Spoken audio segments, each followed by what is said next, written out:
Silakan Pak Rudi. Iya. Selamat malam Bapak Ibu semua, juga selamat malam Romo dan petugas dari KKS Santo Gabriel. Pada malam ini puji syukur kepada Tuhan kita bisa berkumpul bertemu bersama dalam kursus kitab suci yang ketiga yang akan dibimbing oleh Romo setia kita Romo Gunawan.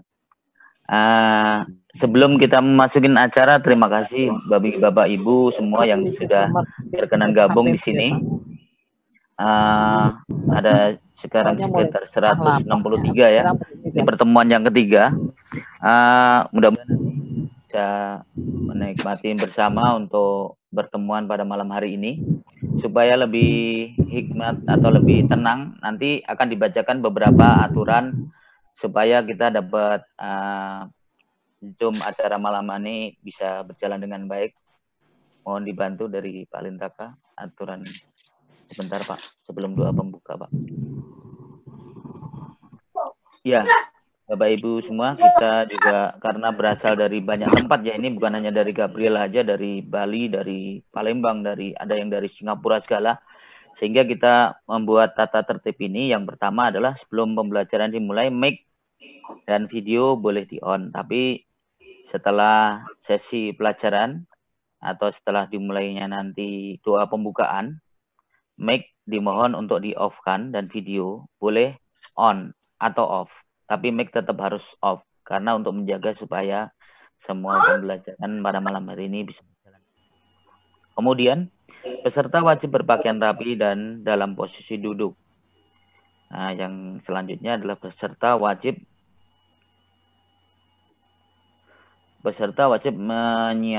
menyiapkan kitab suci karena nanti biasanya Romo akan menanyakan di bab pertengahan itu ada komunikasi gitu, tapi dibuka aja kitab sucinya, nanti pas tanya jawab nanti baru boleh membuka mic.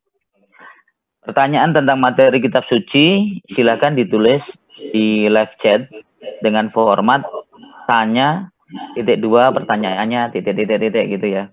Jadi nanti supaya setiap dalam pembelajaran Bapak Ibu boleh langsung, supaya tidak lupa nanti langsung bikin pertanyaan di live chat.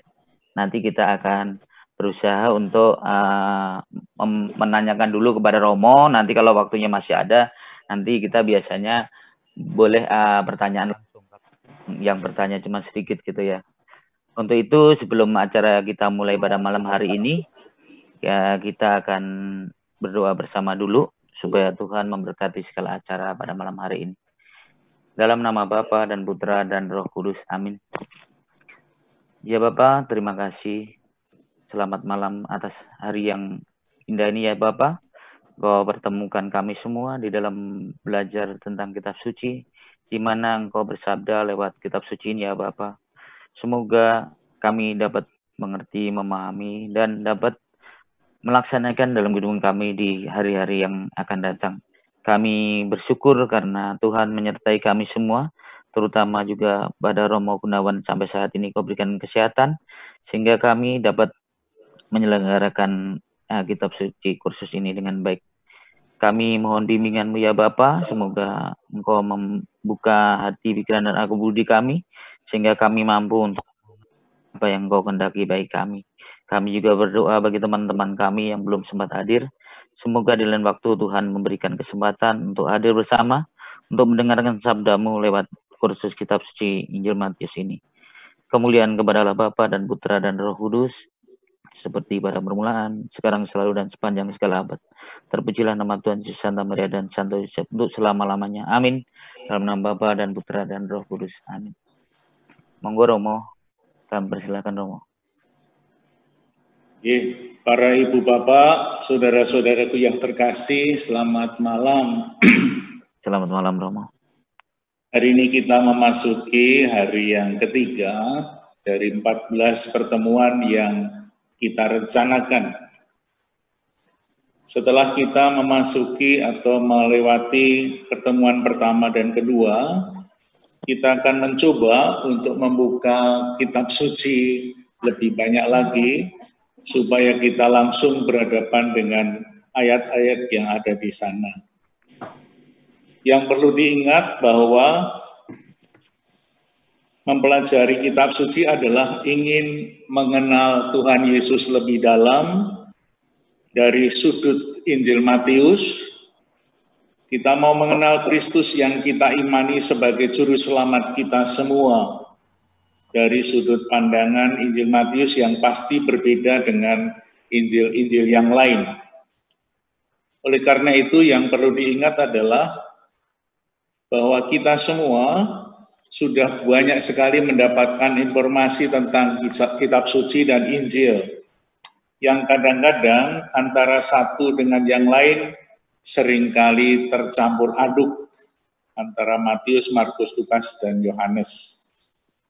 Oleh karena itu kita sekarang ini mau konsentrasi atau pusat perhatian kita sungguh kepada Injil Matius, bukan kepada Injil Lukas dan Yohanes dan Markus. Maka nanti kalau kita mau mengajukan pertanyaan, memang pertanyaan yang berhubungan dengan apa yang kita bicarakan pada malam hari ini tentang Injil Matius. Nah, Injil Matius terdiri dari 28 bab, cukup panjang dan Injil paling panjang. Berbeda dengan ketiga Injil yang lain, lebih pendek.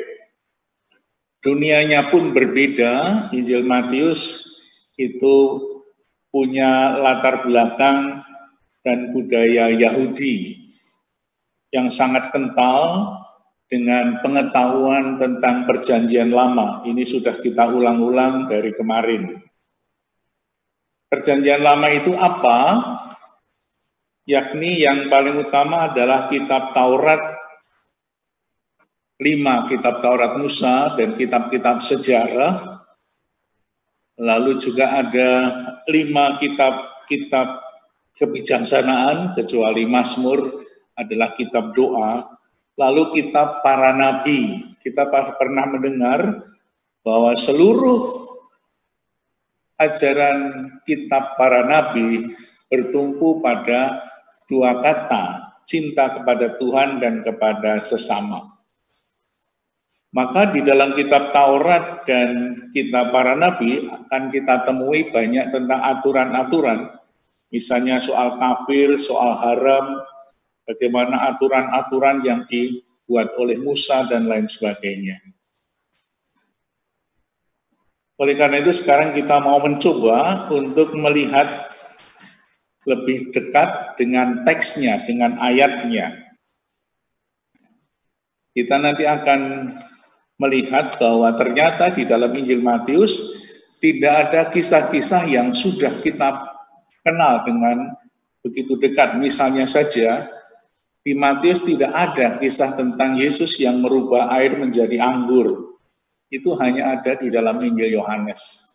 Apa yang ada dalam Injil Matius, mari kita lihat bersama-sama.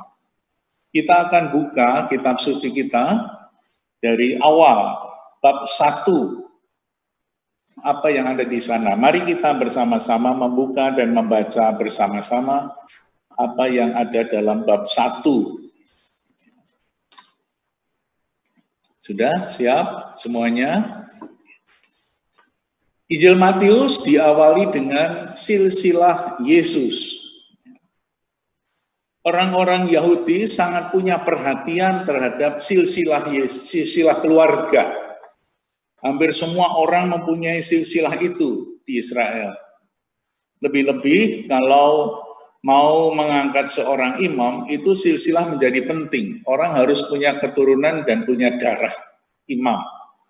Sehingga silsilah itu menjadi sesuatu hal yang sangat dibutuhkan. Oleh karena itu Matius mengikuti tradisi yang ada di dalam budaya Israel, budaya Yahudi. Pertama-tama yang ditampilkan oleh Matius adalah silsilah. Mari kita cermati silsilah itu dengan membaca sambil melihat siapakah orang itu. Kalau kita membaca silsilah mungkin sedikit agak membosankan karena diulang-ulang. Tetapi kita coba, ternyata di balik dari silsilah itu ada banyak pesan-pesan yang ada di dalamnya. silsilah ini atau bab 1 dan bab 2 nanti itu bukan hanya sekedar sebuah awal dari Injil Matius, tetapi ternyata bab 1-2 itu menjadi sebuah ringkasan atau boleh dikatakan pendahuluan dari seluruh teologi Injil Matius. Apa yang diceritakan dalam silsilah dan juga di dalam bab 2 nanti sedikit banyak menggambarkan apa yang akan kita baca di dalam teks-teks selanjutnya. Nanti kita akan lihat. Mari kita baca. Semua membaca teksnya. Apa yang harus diperhatikan dalam teks?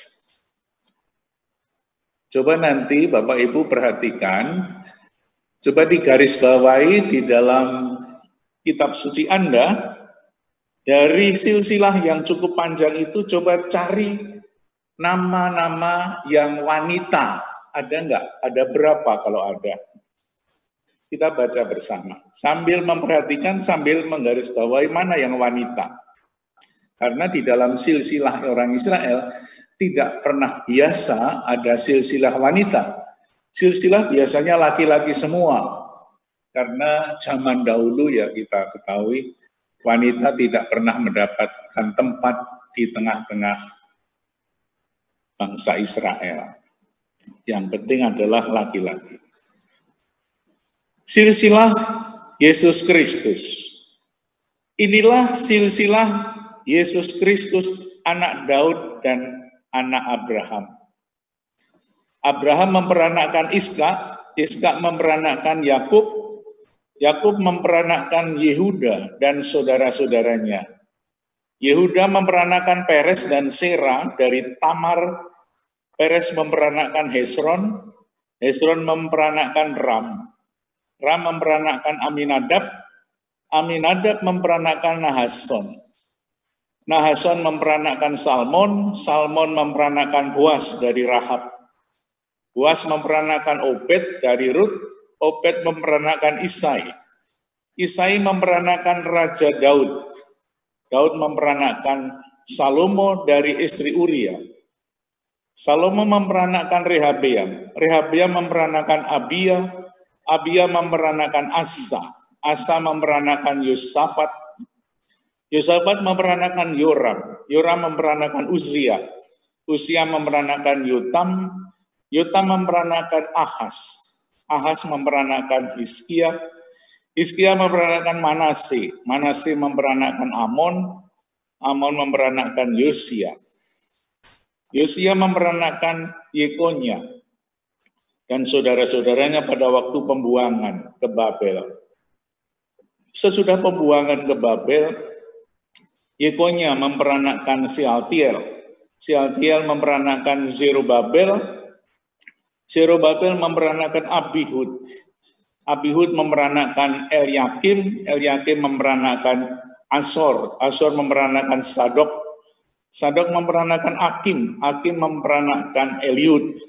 Eliud memperanakkan Eleazar. Eleazar memperanakkan Matan. Matan memperanakkan Yakub. Yakub memperanakkan Yusuf, suami Maria, yang melahirkan Yesus yang disebut Kristus.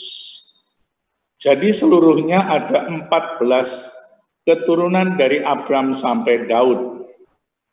14 keturunan dari Daud sampai pembuangan ke Babel, dan 14 keturunan dari pembuangan ke Babel sampai Kristus. Nah, itulah silsilah Yesus menurut Matius. Kita pusatkan pada Matius. Nah, kita mulai dari ayat 1. Coba perhatikan ayat 1. Apa yang mau dikatakan di sana? Siapakah Yesus itu? Siapakah Yesus yang dilahirkan oleh Maria itu siapa? Dijelaskan di sana dalam sejarah. Dengan itu mau dikatakan bahwa Kristus atau Tuhan Yesus itu adalah perwujudan nyata dari nubuat perjanjian lama. Apa yang direncanakan oleh Tuhan dalam sejarah Israel ini terpenuhi benar-benar di dalam Kristus. Ya. Lalu siapakah Kristus itu menurut orang Kristiani pada zaman itu, menurut Matius khususnya? Kita lihat ayat 1. Kalau membaca seperti ini memang membosankan ya. Tetapi ternyata di sana ada banyak pesan yang mau kita lihat. Pertama, inilah silsilah Yesus Kristus, anak Daud, anak Abraham. Dua tokoh besar dalam sejarah Israel, Abraham dan Daud. Dengan demikian mau dikatakan bahwa Yesus yang lahir di Bethlehem itu adalah anak Abraham, anak Daud. Di dalam sejarah Israel, orang mempunyai sebuah pengharapan yang panjang bahwa nanti akan ada Mesias, anak Daud, dan juga anak Abraham. Dua tokoh ini disebutkan karena apa? Yesus adalah anak Abraham, anak Daud. Maksudnya apa? Abraham adalah seorang yang beriman yang berasal dari Mesopotamia, yang jauh dari Ur Kasdim. Berarti apa?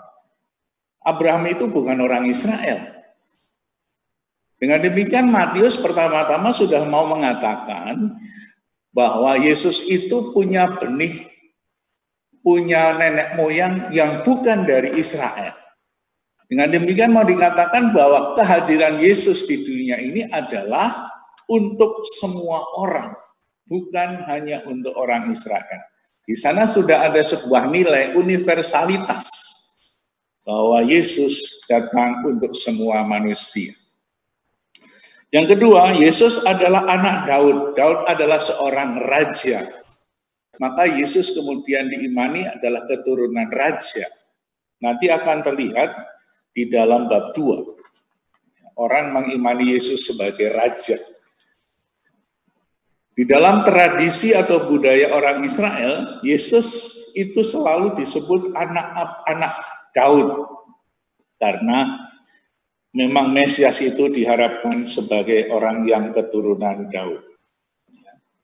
Kita melihat di dalam teks-teks kitab suci, Injil Matius, begitu banyak kata-kata bahwa Yesus adalah anak Daud. Kalau Bapak Ibu mau mencari itu, pasti akan ketemu dengan mudah. Misalnya, bab 9 ayat 27, bab 12 ayat 23, 15, 22, 20, 31, 12, 15, dan lain sebagainya. Kalau kita mau mencari sejenak, di sana ada. Misalnya saja, orang yang berteriak. Matius bab 15 ayat 22, contohnya saja. Kita buka Matius 15 ayat 22. Kita lihat. Apa yang diungkapkan atau dikatakan oleh seorang ibu dari daerah Tirus. 15 ayat 22. Di depan dikatakan, maka datanglah seorang perempuan Kanaan dari daerah itu dan berseru, kasihanilah aku ya Tuhan, anak Daud. Karena anakku perempuan kerasukan setan dan sangat menderita. Masih ada teks lain lagi, misalnya saja 21 ayat 15. Kita buka bab 21 ayat 15. Apa yang dikatakan di sana? Ketika ada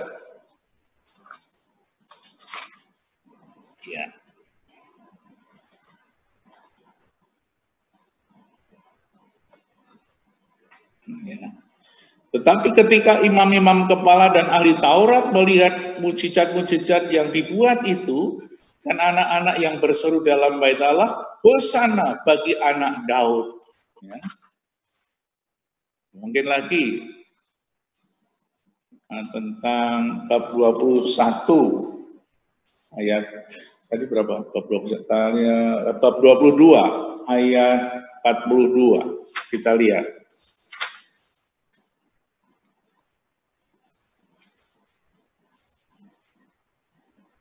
Sudah ketemu? 22 ayat 42.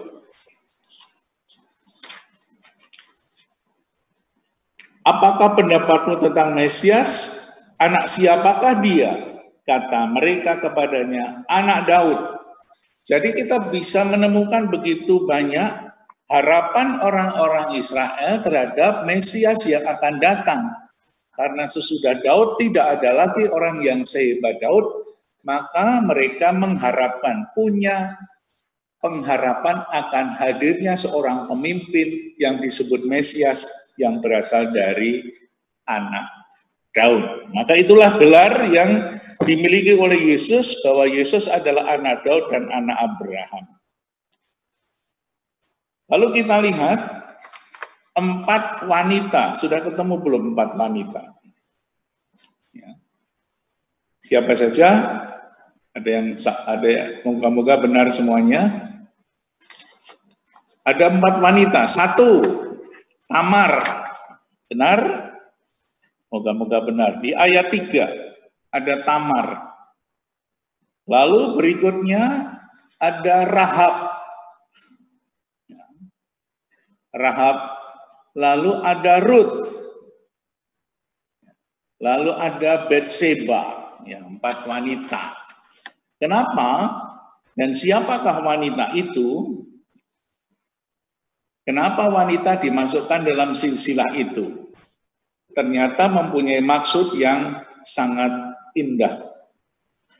4 wanita itu, pertama Tamar, itu kita bisa baca dari kitab Kejadian 38 ayat 6 sampai 24. Tamar itu siapa? Tamar adalah menantunya Yehuda, anak dari Yakub. Tetapi dia menjadi pelacur, menjadi orang nakal. Bahkan Yehuda, mertuanya sendiri itu berhubungan dengan Tamar, sehingga dia terkenal sebagai orang yang tidak baik. Yang kedua, namanya Rahab. Kita lihat di dalam Yosua 2 ayat 1, dia adalah seorang juga sama yang menyembunyikan orang-orang Israel yang sedang mau masuk ke Israel melalui Yeriko. Ketika dia mau ditangkap, orang itu disembunyikan oleh Rahab. Yang ketiga adalah Betseba. Betseba adalah istri Uria, panglima perangnya Daud, yang kemudian diambil istri oleh Daud di dalam kitab 2 Samuel bab 11. Ya. Kita bisa bandingkan nanti dalam teks-teks yang lain. Moga-moga benar sudah terpilih. Yang keempat wanita adalah Ruth. Ruth itu siapa? Ruth adalah orang Moab. Orang Moab itu orang mana? Itu ada petanya Moab. Ruth adalah orang Moab yang menikah akhirnya nanti dengan Boaz. Boaz itu nenek moyangnya Daud. Waktu itu ceritanya adalah begini. Ketika Bethlehem atau sekitarnya itu sedang paceklik, ya, kekeringan, ada satu keluarga namanya Elimelek dan Naomi, suami istri. Mereka mengungsi untuk mencari makan, nafkah, pergi ke Moab. Moab itu sekarang ada di Yordania, di sebelah selatan. Kita melihat di situ, dalam peta ada di depan, dari Bethlehem menuju ke Moab. Antara Moab dan Bethlehem itu ada laut mati di situ. Di situ Moab. Anaknya 2, namanya Mahlon dan Kilion. Jadi berempat mereka pergi ke Moab. Lalu di Moab, 2 anaknya itu menikah dengan orang Moab. Mahlon, anak pertama, nikah dengan Orpa. Dan Kilion, anak kedua, menikah dengan Ruth. Ya. Itu di negeri asing, melewati sungai Yordan ke sana. Apa yang terjadi? Suami Naomi mati. di tanah asing. Begitu juga anaknya yang laki berdua itu mati di tanah asing itu. Sehingga tinggallah Naomi ibunya bersama anak menantunya Orpa dan Ruth. Apa yang terjadi? Naomi menasihati Orpa, kamu nggak usah ikut pulang ke Bethlehem. Aku mau pulang ke Bethlehem. Tetapi Ruth tidak mau pulang ke Moab, ke orang tuanya. Saya mau ikut ke Bethlehem, ke Israel. Akhirnya Orpa mau pulang ke rumah orang tuanya, tapi Ruth ikut Naomi. Akhirnya begitu panjang ceritanya, sampai akhirnya si Ruth itu menikah dengan saudaranya Naomi, namanya Boaz. Nah itu 4 wanita, itu adalah orang-orang yang bukan orang baik-baik ya. Tamar, Rahab, Betseba, itu adalah orang-orang yang nakal. Betseba itu selingkuhannya Daud. Akhirnya dia akan istri, itu adalah ibunya Salomo. Lalu Ruth adalah orang Moab, orang asing, bukan orang Israel, tetapi kemudian masuk Israel. Nah, dari keempat wanita ini bisa disimpulkan mengapa dimasukkan di dalam silsilah Yesus, di mana wanita-wanita yang ditampilkan adalah bukan wanita-wanita yang baik-baik. 3 wanita yang tidak baik, 1 Ruth wanita dari asing, dari orang asing. Dengan 4 wanita itu yang berlatar belakang tidak baik inilah Matius ingin mengajarkan kepada kita sesuatu yang tidak biasa di dalam silsilah orang-orang Israel. Bahwa Matius mengajarkan bahwa Kristus datang ke dunia untuk menyelamatkan semua manusia, termasuk orang-orang yang berdosa. Jadi inilah arti sebuah penebusan. Manusia-manusia yang berdosa, yang jahat, yang jelek, itu pun ditebus oleh Yesus melalui sengsara dan wafat serta kebangkitannya. Nanti kita akan melihat penjabarannya sedikit, bagaimana orang-orang berdosa, misalnya saja dalam Matius 9 ayat 16, kalau nggak salah, itu dikatakan bahwa Matius orang yang berdosa pemungut cukai pun dipanggil oleh Yesus. Lalu orang asing, Ruth dari Moab, itu nanti juga akan tergambar di dalam Injil Matius bab 15 ayat 21 sampai 28, di mana ada orang Tirus dan Sidon, ada orang Tirus dari Sidon sana, seorang ibu yang kerasukan, anaknya kerasukan setan, itu bukan orang Israel. Jauh dari Yerusalem, Yesus pas pergi ke daerah Kanaan, Tirus dan Sidon, itulah bertemu dengan orang yang kemudian dikatakan, kamu kan orang asing seperti Ruth. Jadi Ruth ini menjadi ringkasan dari cerita yang nanti akan kita lihat, bahwa di dalam kehidupan Yesus itu ada orang-orang asing yang di mata orang Yahudi adalah orang kafir. Dengan disembuhkannya orang-orang itu dari sakit atau dari kerasukan setan, berarti Tuhan Yesus itu menyelamatkan, menebus dosa-dosa manusia, menyelamatkan orang-orang, bukan hanya orang Israel, orang Yahudi, tetapi semua manusia termasuk orang Jakarta ini. Itulah 4 wanita yang dicantumkan dalam silsilah Yesus di dalam Injil Matius. Silsilah yang tidak biasa dalam budaya orang Israel. Dengan demikian, mau dikatakan, Yesus datang untuk semua manusia. Nah, sekarang kita lihat lagi. Ternyata banyak pesannya ya, meskipun agak membosankan kalau membaca memperanakkan. Kita lihat ayat yang ke-17. Jadi seluruhnya ada 14 keturunan dari Abraham sampai Daud. Abraham itu hidup tahun berapa? Kalau kita misa malam Natal ada maklumat kelahiran Yesus, di sana dibacakan, kadang-kadang dinyanyikan. Abraham itu 18 abad sebelum Yesus lahir, berarti sekitar tahun 1800 sebelum Masehi. Lalu Daud itu tahun 1000 sebelum Masehi. Lalu pembuangan di Babel itu tahun 586. Lalu Kristus tahun 1, tahun 0 ya. Sehingga kita melihat di sana dari Abraham sampai Daud ada 14 keturunan.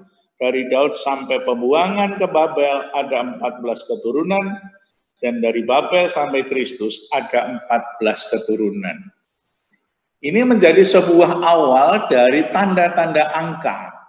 Angka 7 itu menjadi angka penting, angka suci, di mana Allah ikut campur tangan dalam peristiwa-peristiwa hidup manusia.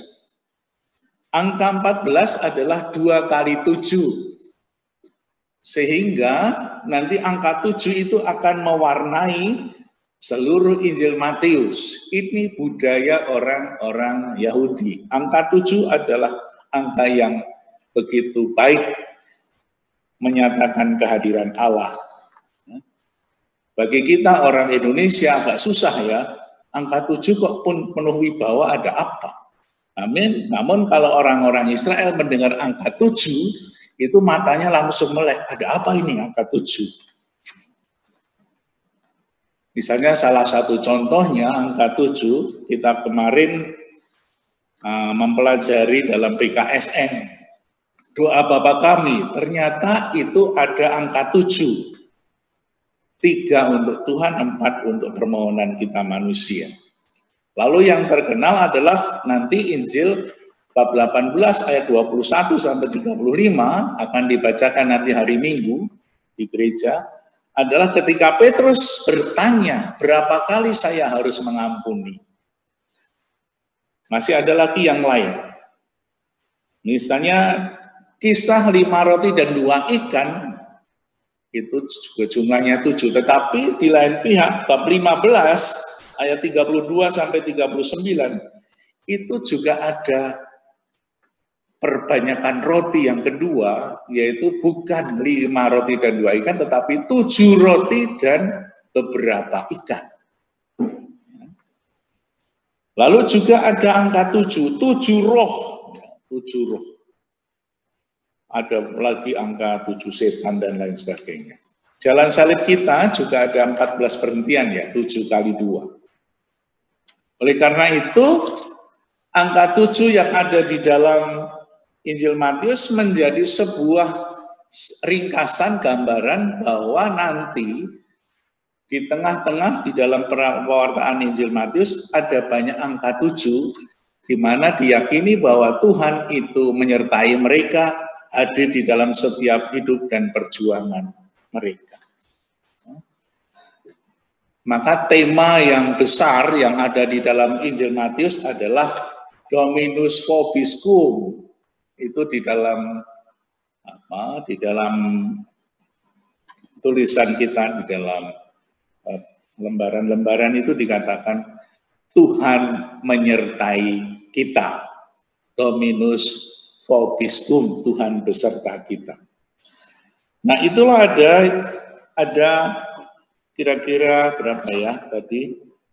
Yesus adalah anak Daud, anak Abraham, ada angka 7, ada wanita, dan sekarang kita lihat ada satu perbedaan besar di dalam silsilah. Bab 1 ayat 16 yang berbeda dengan yang di atas. Kalau kita membaca dari Abraham sampai Yusuf, itu kan semua itu kata-katanya ayatnya sama. Abraham memperanakan Ishak, Ishak memperanakan Yakub, Yakub memperanakan Yehuda dan saudara-saudaranya, dan terus menerus sampai ayat 15. Kita lihat. Matan 15 ya. Eliud memperanakan Eleazar, Eleazar memperanakan Matan, Matan memperanakan Yakub, Yakub memperanakan Yusuf. Coba lihat perhatian di sini. Yakub memperanakan Yusuf. Di sana nggak ada. Yusuf memperanakan Yesus, nggak ada. Ya. Inilah bedanya di sana. Yakub memperanakan Yusuf, suami Maria yang melahirkan Yesus yang disebut Kristus. Maka mau dikatakan apa di sana? Di sana mau dikatakan bahwa Yesus itu bukan anak Yusuf secara de facto. Tetapi mengapa dicantumkan di sana dalam sebuah silsilah? Karena Yusuf menjadi ayah Yesus secara yuridis de jure. Itu nanti akan dijelaskan di dalam teks selanjutnya ketika kita bicara tentang Yesus yang dilahirkan oleh Maria, diberitahukan oleh malaikat kepada Yusuf. Moga-moga sampai sini menjadi jelas. Nanti kalau tidak jelas bisa bertanya. Nah, kita lanjutkan. Sekarang tentang kelahiran Yesus. Bab 1 ayat 18 sampai 25. Jadi ternyata silsilah-silsilah yang panjang yang membosankan itu mempunyai pesan dan gambaran yang sangat indah. Yesus adalah Sang Juru Selamat yang menebus dosa-dosa manusia. Dia adalah keturunan Daud dan juga keturunan Abraham. Ya, moga-moga sedikit menjadi jelas.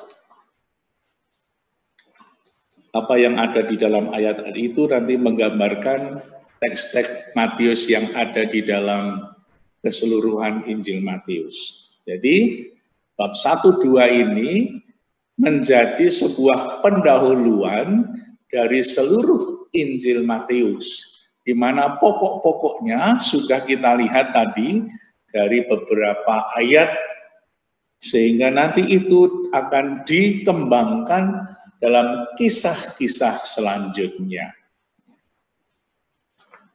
Sekarang kita lihat kelahiran Yesus.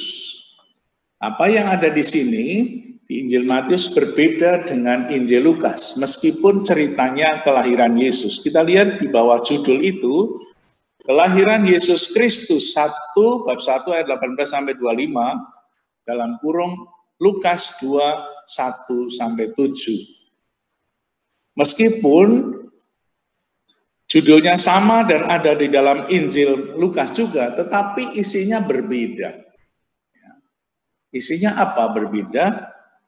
Karena yang diceritakan dalam Injil Matius adalah Yusuf. Kalau di dalam Injil Lukas, yang diceritakan adalah Bunda Maria. Maka seperti dalam tradisi Yahudi, kebanyakan di dalam tradisi Yahudi, budaya Yahudi yang ditonjolkan adalah laki-laki. Maka Bunda Maria itu dalam Injil Matius, Markus nggak ada. Karena budayanya budaya Yahudi. Sehingga kalau kita mau mencari Bunda Maria harus di Injil Lukas. Sehingga kadang-kadang dikatakan Injil Matius itu Injilnya laki-laki, Injil Lukas Injilnya perempuan. Karena di dalam Injil Lukas banyak sekali perempuan yang diceritakan. Maka kalau mencari kisah-kisah tentang Marta dan Maria, saudaranya Lazarus itu ya tidak ada di dalam Injil Matius, adanya di dalam Injil Lukas. Misalnya seorang ada beberapa wanita Yerusalem yang menangisi Yesus waktu Yesus memanggul salib menuju Golgota itu tidak ada di dalam Injil Matius. Karena ini wanita, maka pasti akan kita temukan di dalam Injil Lukas. Di dalam Injil Lukas bab 23 ayat 28 di sana ada wanita-wanita Yerusalem yang menangis. Dalam kisah Yesus tidak ada di dalam Injil Matius tentang wanita-wanita. Bahkan di dalam Matius pun hanya disebut Maria, tetapi tidak diceritakan apa itu dan bagaimana Bunda Maria itu. Maka di dalam Injil Matius, Injil laki-laki ini yang diceritakan bukan Maria tetapi Yusuf. Kita lihat ceritanya. Kelahiran Yesus Kristus adalah seperti berikut.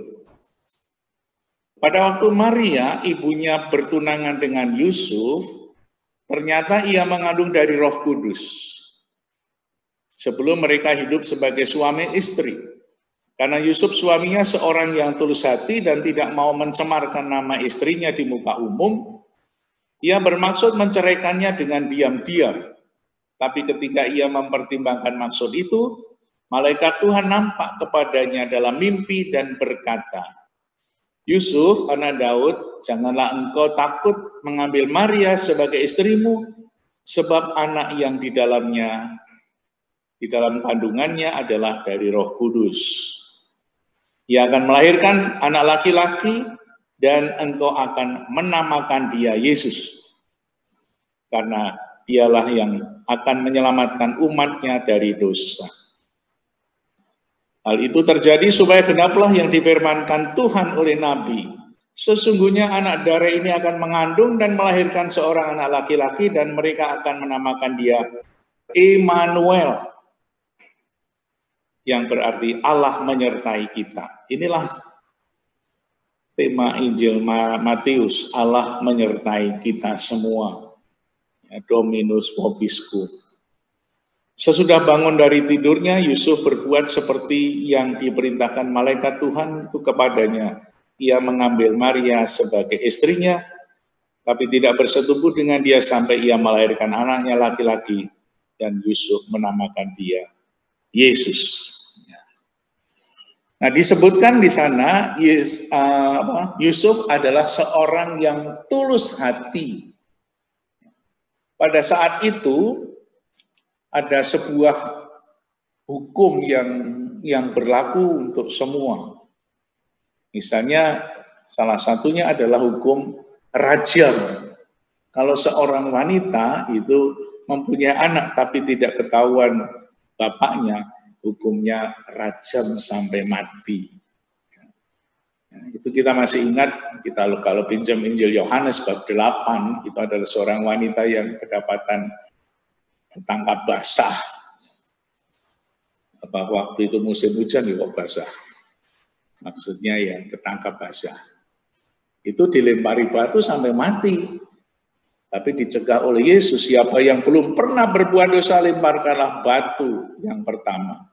Itulah hukum Yahudi yang berlaku pada saat itu. Tetapi karena suaminya atau Yusuf suaminya seorang yang tulus hati, ia tidak mau mencemarkan nama istrinya di muka umum. Ketulusan hati seorang Yusuf itu seperti apa? Biasanya kalau seorang itu mempunyai mempunyai istri yang anaknya nggak ketahuan, Yusuf juga nggak mau memberi nama siapa itu anaknya karena nggak jelas asal-usulnya. Maka dengan ketulusan hati akhirnya dia menerima dan menamakan anaknya itu Yesus. Itulah ketulusan hatinya. Di lain pihak tidak mau memaksa Maria menjadi orang yang diadili secara keras di bawah hukum. Nah, di dalam kisah itu ada satu kata yang sangat penting, yaitu Immanuel. Kata Immanuel ini adalah kata satu-satunya yang ada dalam perjanjian baru. Immanuel. Di dalam Injil yang lain, dalam apapun tidak ada kata Immanuel. Tetapi ini menjadi pilar, boleh dikatakan pilar yang ada dalam Injil Matius yang menjadi keyakinan bahwa manusia atau kita umat manusia itu senantiasa merasakan kehadiran Immanuel. yang kemudian nanti kalau kita dalami lebih dalam, di dalam Injil Matius ada dua kata yang boleh dikatakan secara tidak langsung artinya Immanuel. Itu ada di dalam awal Injil Matius bab 1 ayat 23 dan akhir Injil Matius bab 28 ayat 20. Sehingga boleh dikatakan bahwa dua ayat itu Immanuel dan yang terakhir, aku akan menyertai kamu senantiasa sampai akhir zaman. Ini juga kata Immanuel dalam arti yang luas. Ya. Jadi seluruh kehidupan manusia menurut Injil Matius itu senantiasa didampingi, disertai oleh Allah sendiri dalam kondisi apapun juga. Maka bersama dengan Tuhan yang menyertai kita, kita diselamatkan. Masih ada satu kata lagi yang berada di tengah-tengah, yang mirip dengan Immanuel, yakni di bab 18 ayat 20 yang minggu lalu kita baca di dalam misa. Ya, di sana dikatakan apa? Sebab di mana 2 atau 3 orang berkumpul dalam namaku, di situ aku di tengah-tengah mereka. Jadi kata ini menjadi penting karena apa? Inilah Injil Matius, bahwa Tuhan tidak pernah meninggalkan kita manusia, tetapi menyertai sepanjang hidup. Sehingga kalau kita membaca Injil Matius, kita merasakan sesuatu yang indah. Karena apa? Hidup kita ini selalu bersama-sama dengan Tuhan, dimanapun kita berada. Ya. Baik di awal hidup, di tengah perjalanan, maupun di saat terakhir. Tuhan menyertai kita. Dominus vobiscum. Oleh karena keyakinan itulah, maka kata-kata ini selalu diabadikan di dalam doa-doa kita. Kalau kita mulai misa, mulai doa, kita mengatakan, Tuhan sertamu. Artinya apa? Immanuel. Pada saat kita masuk ke gereja, kita disambut Tuhan sertamu. Kita diajak untuk menyadari kehadiran Tuhan di dalam perayaan Ekaristi dari awal sampai selesai. Tuhan menyertai. Kita menyambut dengan kata-kata apa? Dan sertamu juga. Atau sekarang dan selama-lamanya. Sekarang Tuhan bersamamu dan bersama rohmu. Inilah Immanuel. Jadi Immanuel bukan hanya sekedar sebuah semboyan atau kata-kata indah, tetapi ketika kita berdoa, mulai Ekaristi, kita diajak untuk menyadari Tuhan ada bersama-sama kita sekarang ini. Maka kita akan membangun sikap-sikap yang begitu indah, begitu baik, begitu sopan ketika kita diajak untuk menyadari. Kita disambut, saudara-saudara, Tuhan bersamamu sekarang ini. Dan kita meyakini itu di dalam iman akan Kristus. Itu bab 1, nanti bisa kita dalami lebih jauh lagi. Ya. Sekarang masuk bab 2, karena kita sudah menyiapkan dari rumah bab 1 dan bab 2 dalam Injil. Ya. Apa yang ada di dalam bab 2? Bab 2 ayat 1 sampai 23. Ketika Yesus dilahirkan di Bethlehem, ternyata berita tentang kelahiran itu sudah mencapai seantero dunia. Ada orang-orang Majus dari timur yang datang. Maksudnya apa? Kok langsung diberitahukan bahwa 3 orang Majus itu datang membawa persembahan? Mau dijelaskan di sana bahwa orang-orang Majus itu bukan orang-orang Israel. Bukan orang-orang Yahudi. Bukan orang-orang dalam negeri di sana. Tetapi dia dari luar negeri. Bahkan dikatakan bagi orang-orang Yahudi, orang yang bukan Yahudi adalah orang-orang kafir. Ini bangsa-bangsa kafir yang mau datang ke Bethlehem menyembah Yesus Sang Raja. Ya. Tadi sudah diceritakan dalam bab 1 bahwa Yesus itu anak Daud sang raja. Maka 3 orang Majusi itu mau datang untuk menyembah sang raja yang diungkapkan dengan persembahannya emas. Emas itu menandakan seorang raja, simbol raja. Lalu yang kedua simbol apa? Kemenyan adalah simbol imam, keilahian. Yesus adalah imam agung dari surga. Lalu yang ketiga, mur itu minyak wangi untuk orang mati.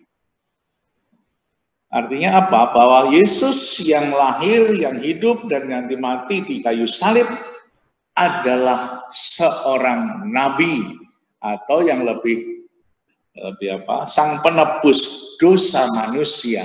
Dengan wafatnya di kayu salib, dia menyelamatkan dan menebus dosa. Nah, dosa siapa yang ditebus? Bukan hanya dosa orang-orang Yahudi, orang Israel, tetapi semua manusia yang ada di dunia ini, orang-orang yang bukan Israel, diwakili oleh 3 orang Majus. Sehingga di sana juga sudah ada sebuah ajaran tentang universalitas keselamatan. Ya. Maka ini adalah sebuah berita yang baru bagi orang-orang Israel yang nanti akan mendapat tantangan yang begitu besar dari orang-orang Farisi dan orang Yahudi. Bahkan dikatakan mana mungkin ada seorang Mesias dari Nazaret. Ya. Nah, itulah 3 orang Majus yang datang dari timur. Ada juk-juk sedikit nih ya. 3 orang dari timur itu siapa? Satu membawa emas itu. Emas itu di seluruh dunia punya ya. Kita pun punya di Freeport. Lalu minyak wangi itu juga ada di semua negara. Yang tidak banyak ada di negara-negara itu kemenyan, katanya. Ini joknya orang Indonesia. Kemenyan itu yang paling bagus ada di mana? Ternyata di Indonesia. Indonesia di mana?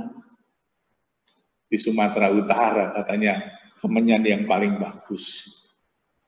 Maka jangan-jangan salah satu dari 3 orang Majus itu orang Batak. Itu joknya orang Indonesia. Lalu ada yang jok lagi. Yesus lahir di mana? Di Bethlehem. Terus para gembala ada di mana? Di Sumatera Barat, di Padang. Ya katanya itu, karena ada nyanyian, gembala berjaga di Padang. Nah, saudara-saudara, itulah juk-juk kecil untuk iseng-iseng aja. Nah, orang Majus adalah orang-orang yang bukan dari orang Israel. Berarti adalah orang kafir dari timur. Mereka datang untuk mencari sang juru selamat, sang Mesias. Dengan demikian, kembali mau diwartakan bahwa Kristus datang bukan hanya untuk orang Yahudi, orang Israel, tetapi untuk semua manusia. Bagi orang-orang Yahudi ini sesuatu yang baru. Karena apa? Karena mereka mengatakan bahwa orang Israel, bangsa Israel adalah bangsa yang terpilih. Memang kita akui, mereka yang diberi tugas nanti di dalam Injil Matius yang akhir akan kelihatan itu. Tetapi kemudian karena mereka justru yang dipilih menjadi bangsa terpilih, tidak menerima sang Mesias yang diutus oleh Tuhan. Malah menolak, bahkan membunuh. Sehingga orang-orang yang tadinya dipilih sekarang digantikan oleh penggarap-penggarap yang lain, yaitu seluruh umat manusia selain orang Israel. Ya. Nah, apa yang terjadi? Ketemu dengan Herodes. Kita lihat di dalam teks tadi, dibaca sampai mana tadi? Sesudah Yesus dilahirkan, datanglah orang-orang Majus dari timur ke Yerusalem dan bertanya, di manakah raja orang Yahudi yang baru dilahirkan? Kami telah melihat bintangnya di timur dan kami datang untuk menyembah dia. Ketika Raja Herodes mendengar hal itu, terkejutlah ia beserta seluruh Yerusalem. Maka dikumpulnya semua imam kepala dan ahli Taurat bangsa Yahudi, lalu dimintakan keterangan dari mereka di mana Mesias akan dilahirkan. Mereka berkata kepadanya, di Bethlehem di tanah Yudea, karena demikianlah ada tertulis dalam kitab Nabi. Dan engkau Bethlehem tanah Yehuda, engkau sekali-kali bukanlah yang terkecil di antara mereka yang memerintah Yehuda, karena daripada mula akan bangkit seorang pemimpin yang akan menggembalakan umatku Israel. Lalu dengan diam-diam Herodes memanggil orang-orang Majus itu dan dengan teliti bertanya kepada mereka di manakah bintang itu nampak. Kemudian ia menyuruh mereka ke Bethlehem, katanya, pergi dan selidikilah dengan seksama hal mengenai anak itu, dan segera sesudah kamu menemukan, kabarkanlah kepadaku supaya aku pun datang menyembah dia. Setelah mendengar kata-kata itu, raja itu berangkatlah mereka, dan lihatlah bintang yang mereka lihat di timur telah mendahului mereka hingga tiba dan berhenti di atas tempat di mana anak itu berada. Ketika mereka melihat bintang itu, sangat bersukacitalah mereka, maka masuklah ke dalam rumah itu dan melihat anak itu bersama Maria ibunya, lalu sujud menyembah dia. Mereka membuka tempat harta bendanya dan mempersembahkan persembahan kepadanya, yaitu emas, kemenyan, dan mur. Dan karena dia peringatkan dalam mimpi supaya jangan kembali kepada Herodes, maka pulanglah mereka ke negeri melalui jalan lain.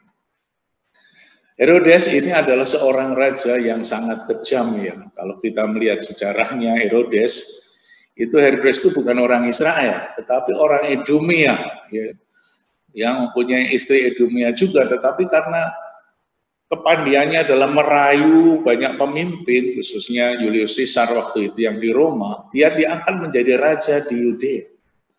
Hebat sekali dia. Tetapi dia tidak diterima oleh orang Yahudi karena dia bukan orang Yahudi. Maka dia licik sekali, dia ceraikan istrinya yang di Edom, dari Edom itu namanya Doris. Lalu menikah dengan orang Israel namanya Mariana. Supaya nanti anak keturunannya dan dia diterima oleh Herodes. Itulah kejelicikan dan kekejaman juga termasuk Herodes. Sehingga ketika Herodes tahu bahwa itu raja yang baru lahir itu nanti akan jadi raja, dia sangat marah dan geram sekali. Maka kemudian diberitahukan bahwa anak-anak yang umur 2 tahun ke bawah akan dibunuh semuanya. Kisah selanjutnya tadi, ya 13, setelah orang-orang Majus itu berangkat, nampaklah malaikat Tuhan pada Yusuf dalam mimpi, bangunlah, ambillah anak itu serta ibunya, larilah ke Mesir dan tinggallah di sana sampai aku berfirman kepadamu, karena Herodes akan mencari anak itu untuk membunuh dia. Maka Yusuf bangunlah, diambilnya anak itu serta ibunya malam itu juga, lalu menyingkir ke Mesir dan tinggal di sana hingga Herodes mati. Hal itu terjadi supaya genaplah yang difirmankan Tuhan oleh Nabi, dari Mesir ku panggil anakku. Nah, kisah ini, saudara-saudara, menjadi sebuah kisah semacam pengulangan yang terjadi sebelumnya. Kalau kita membaca kitab Keluaran, bab 1, ayat 1 sampai 22, di sana juga ada peristiwa yang sama, yakni pembunuhan anak-anak Israel. Terjadi seperti apa kalau kita mau baca dari kitab Keluaran 1 ayat 1 sampai 22. Di sana dikisahkan ketika orang-orang Israel semakin banyak yang ada di Mesir, dikatakan di sana bahwa ternyata orang-orang Israel lebih banyak daripada orang-orang Mesir sendiri. Maka Ramses, raja waktu itu Firaun, marah supaya mereka diperbudak saja. Tetapi kemudian ada perintah dari Firaun bahwa semua anak laki-laki yang baru lahir, dia bilang kepada bidan-bidannya yang ada di Mesir, supaya dibunuh, sehingga nanti tidak semakin banyak orang Israel yang tinggal di Mesir. Dan kisah tentang pembunuhan anak-anak di Bethlehem ini menjadi satu peristiwa yang mirip, yang sama. Oleh karena itu, Yesus yang ditolak oleh Herodes menjadi sebuah simbol penolakan juga nanti pada akhir Injil Matius. Yesus ditolak dan akhirnya disalibkan, dibunuh, dan wafat tetapi bangkit. Nah, apa yang terjadi waktu itu di Mesir, kitab Keluaran, yakni bahwa anak-anak laki-laki yang lahir itu banyak yang dibunuh. Tetapi ketika bidan-bidan itu tidak tega membunuh anak-anak Israel, lalu ditegur sama Firaun, kenapa kamu nggak bunuh anak-anak Israel itu yang laki-laki? Bidan itu mengatakan apa? Orang-orang Israel itu kuat-kuat, hebat-hebat, fisiknya kuat-kuat. Sehingga ketika saya, bidan-bidan itu mau datang untuk membantu kelahiran, ternyata anak itu sudah lahir dengan sendirinya. Jadi tanpa bidan bisa lahir, hebat sekali, kuat-kuat. Salah satunya yang mau dibunuh adalah Musa. Ya.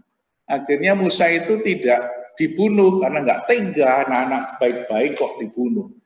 Kemudian dihanyutkan di Sungai Nil dan akhirnya ditemu oleh istri Firaun, dan ceritanya panjang itu. Akhirnya Musa lah yang menjadi besar dan membawa orang-orang Israel dari Mesir ke tanah terjanji. Nah, sekarang ini Yesus juga diungsikan ke Mesir. Nah, ketika Herodes itu mati, Herodes Agung namanya, nanti pada waktu Yesus wafat di kayu salib, ada Herodes lagi, namanya anaknya Herodes Agung, namanya Herodes Antipas. Ketika Herodes Agung mati, Herodes Agung itu istrinya 10. Ya. Istri pertama yang namanya Mariana itu nanti akhirnya juga dibunuh sendiri oleh Herodes, ya, karena ada permainan politik dalam kerajaan. Nah, Romo, ya. Untuk malam ini mungkin sampai di sini dulu ya Romo. Syukur, terima kasih sekali Romo, tetap semangat membimbing kita semua. Bahkan kita itu sekarang kan nggak hanya di Jakarta ya, jadi di luar Jakarta pun masih banyak yang tetap bergabung, bahkan ada yang dari Singapura ya Romo ya.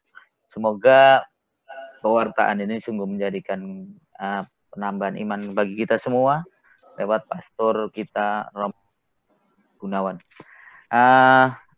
Untuk selanjutnya malam hari ini akan kita tutup dengan doa.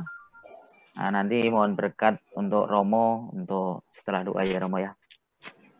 Untuk minggu depan mungkin ya, Bapak Ibu di rumah bisa membaca teks selanjutnya ya. Kalau kita tadi bab 1-2 bisa terus 3-4, mungkin mulai 5 juga boleh. Nanti kita bahas sejauh mana dan sampai mana kita berhenti. Nanti kalau 14 pertemuan itu kurang ya diteruskan sampai 2 tahun ke depan.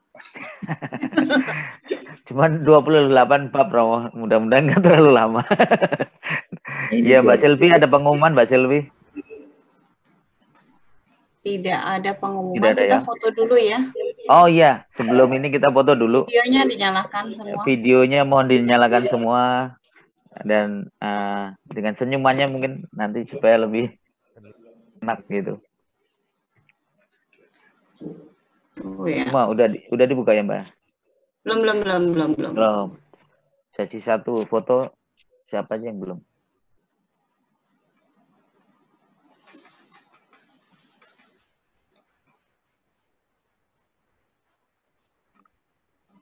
Tunggu ya, sebentar ya. Ya, silakan. Sambil tersenyum ya Bapak Ibu ya, kan kita sudah banyak yang dibahas malam hari ini, banyak pertanyaan juga. 1, terus yang kedua? Sudah. Pertama, yang pertama ya, ada 8 ya. Yang pertama 8. Siap, senyum, 1, 2, 3. Oke. Oke. Next, yang kedua. Yes. 1, 2, 3. Yang ketiga. 1, 2, 3. Oke. Yang keempat. Oke, bagus nih videonya semuanya lah. 1, 2, 3. 5. Yes, 1, 2, 3. Ke-6. Good. Oke. 1, 2, 3.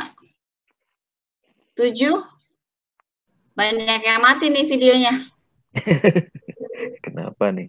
Dinyalain dulu dong Bapak Ibu. Yang Mohon. ke-7. Ya, Bu Yosefin, Bu Felicia, tolong di-on-kan videonya. Bu Yosefin, Bu Francisca, Xiaoling, Melan.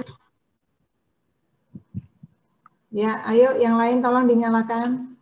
Bu Titi Aryani, Iren, Pak Markus Orong. Bukan Markus S ya Bu ya. Bukan. Oke, nggak ada. Oke deh, saya lanjut aja. Oke, lanjut. Ya. Yang ke-8, 1, 2, 3. Oke, dan doa penutup. Oke, selesai ya. Ya, bersyukur pada malam hari ini tadi saya lihat sampai 213 kalau nggak salah ya. Mudah-mudahan minggu depan kita tetap setia bersama Romo Gunawan untuk belajar bersama.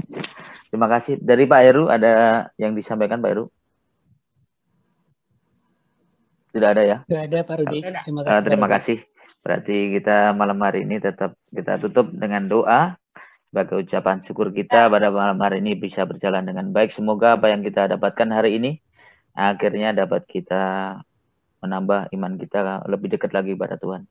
Dalam nama Bapa dan Putra dan Roh Kudus. Amin. Selamat malam Tuhan. Terima kasih karena kami mendengarkan sabdamu lewat pembelajaran yang kami terima lewat Romo Gunawan pada malam hari ini. Semoga dengan kami memahami tentang silsilah kelahiran Tuhan Yesus dan anak-anak Yesus, semakin mengerti kami untuk memahami siapa Yesus yang sesungguhnya, dan kami dapat meneladani apa yang Engkau ajarkan kepada kami. Kami mohon juga untuk teman-teman kami yang untuk minggu depan, kiranya kami tetap selalu setia, untuk selalu mendengarkan sabdamu lewat Romo Gunawan. Mohon berkat Romo.